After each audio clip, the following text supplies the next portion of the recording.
Pemirsa, Barreskrim Polri meningkatkan status penanganan perkara dugaan penistaan agama yang dilakukan YouTuber Muhammad Kece.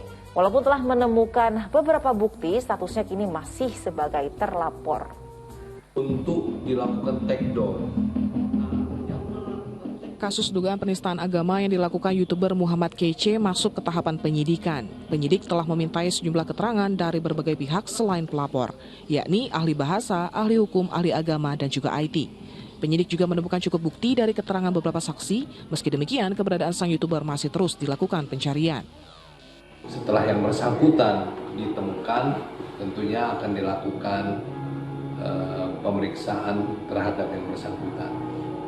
Berarti untuk saksi-saksi sudah diperiksa, saksi ahli dari 3? Saksi ahli, ya, saksi 3. Ahli itu pelapor sendiri.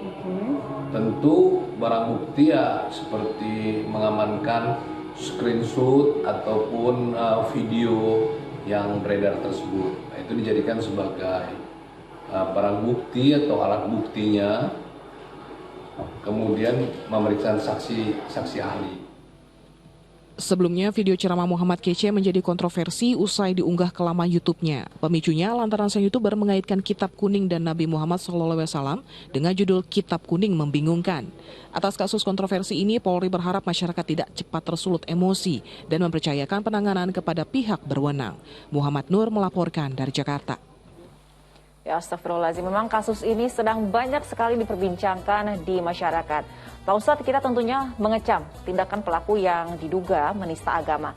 Namun kan bagaimana ini sikap umat Islam yang tinggal di negara hukum Indonesia saat melihat ada orang yang diduga menistakan atau melecehkan agama? Ya, bismillah, alhamdulillah, wassalatu wassalamu ala sayyidina rasulillah amma ba'du.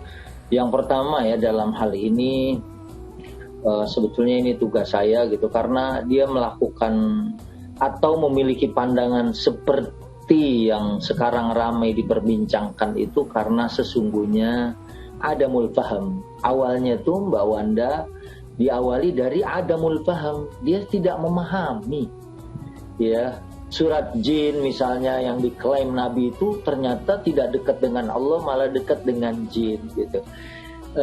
Mungkin dia cuma baca dari terjemahan tapi tidak membaca tafsir atau ara al-ulama atau pendapat-pendapat ulama tentang hal itu. Apalagi kemudian kalau dia mungkin baca Kitab Kuningnya, kita cek dulu dia paham apa enggak gitu ya. Karena justru biasanya dalam kitab itu justru penjelasan-penjelasan masalah agama. Karena ada satu kata yang orang Arab sendiri tidak paham gitu. Kadang-kadang katanya itu kata majazi ya, bukan makna kata hakiki seperti itu. Jadi ini PR buat para dai, kita semua Majelis Ulama, Kementerian Agama untuk bekerja keras menyampaikan dakwah ya, karena kasihan ada orang yang tidak memahami Islam dengan baik. Nah, ini yang pertama. Kemudian yang kedua, sikap kita ya pasti kita mungkin melaporkan karena negara ini negara hukum ya, biar diproses secara hukum dan kita menghormati proses yang berlaku di negara kita gitu ya. Nanti kepolisian lah yang melakukan penelitian dan penyelidikan ya, kemudian sekaligus juga memberikan hukuman agar tidak kemudian mengundang atau memancing kontroversi berikutnya lagi dari orang-orang yang tidak terpaham.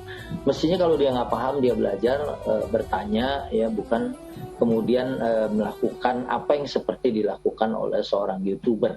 Jangan-jangan karena memang pengen cari viral ya, pengen cari sejumlah uang ya, kemudian berbagai cara ditempuh termasuk menistakan dan menodai agama. Ya, mudah-mudahan ini untuk yang terakhir kalinya. Amin, ya memang sangat disayangkan ya, banyak orang yang ingin dikenal, ingin viral begitu ya, tapi menghalalkan segala cara. Nah, Pak Ustadz, bagaimana dalam Islam mengajarkan untuk saling menghormati dan menghargai keyakinan agama orang lain? Ya, mungkin ya ayat yang paling sering disampaikan ya adalah lakum dinukum waliyadin. Itu kan sesungguhnya tawaran dari orang-orang musyrik untuk melakukan pencampur adukan di dalam peribadatan. Ya, karena kan orang-orang musyrik di Mekah itu menawarkan kepada Nabi, gimana lah untuk toleransi kita ibadah gantian lah, tahun ini kita ikut menyembah berhala, tahun depan kita mengikut Islam.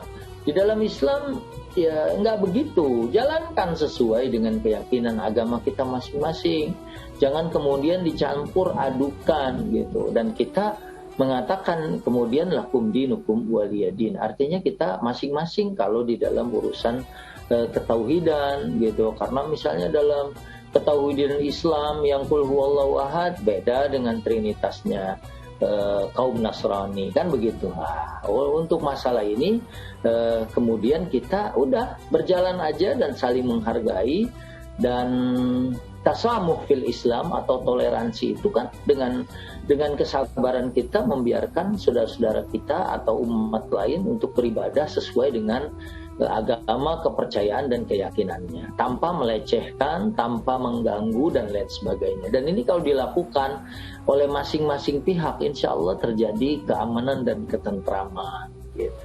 Amin. Tentunya saling menghargai, saling toleransi dengan agama lain itu sangat diperlukan agar terciptanya kerukunan begitu ya. Baik, kita ke informasi